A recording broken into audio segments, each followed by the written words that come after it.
to be clear, you just said Nancy Pelosi said that she turned down the 10,000 troops. That's not true. Nancy Pelosi said she bears full responsibility and has regret over how she handled January 6th. Yeah. So President Trump, once again, spoke truth on the debate stage, but he also spoke about things that are important to the American people. The American people aren't living in the past. They're not living in January 6th, 2020. They're living in today. Does Donald Trump not live in the past? Does Donald Trump not talk about 2020? The American people. Only when he's asked, the media are the ones who are obsessed with January 6th. At campaign rallies? The American people are focused on the issues. The American if we could just talk one at a time, I promise I'll give you a chance to respond. If I could just ask questions, and I promise I'll listen to the responses. So again, the notion that it's only Donald Trump talking about 2020 when he's asked, as opposed to at campaign rallies when he's talking about the fraud in the election, how the election was stolen from him, that's not happening?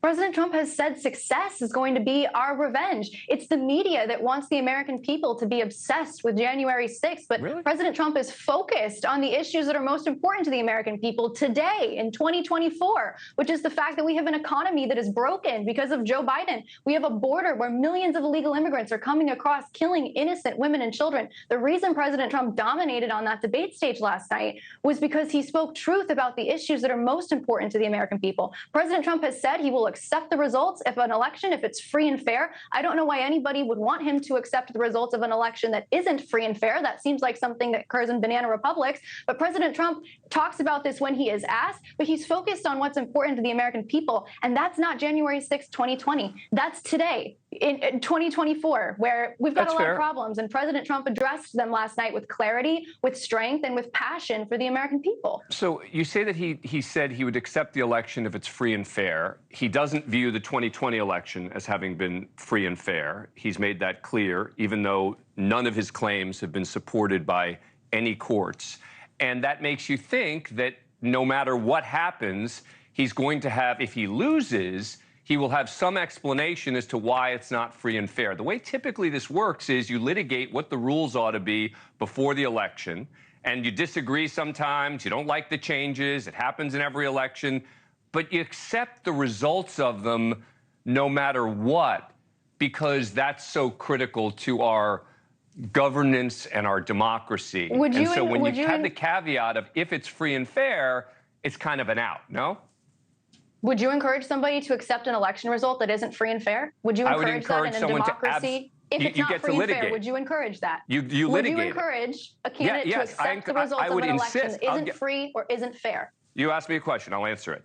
Not only would I encourage, I would insist that you accept election results once you have gotten your opportunity to litigate it. But you're not answering, respectfully, you're not answering my question. Really? So who decides what's free and fair? Who gets to decide that? Donald Trump gets to decide that?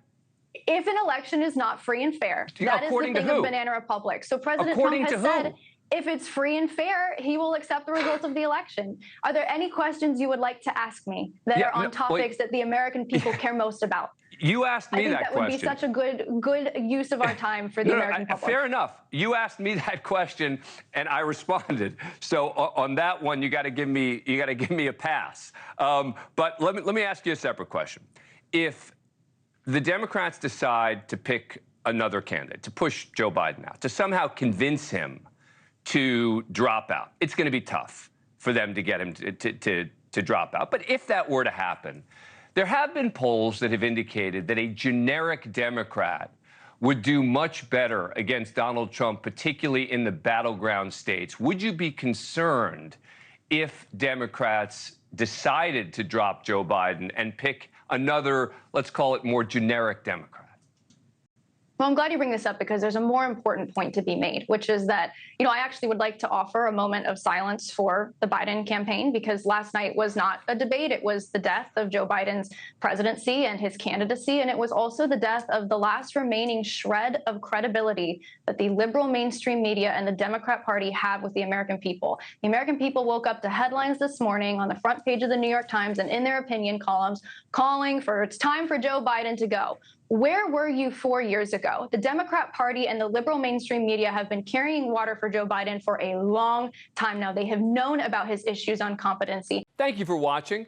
Go to newsnationnow.com to find NewsNation on your cable provider. And don't forget to click the red subscribe button below to get more of NewsNation's fact-driven, unbiased coverage.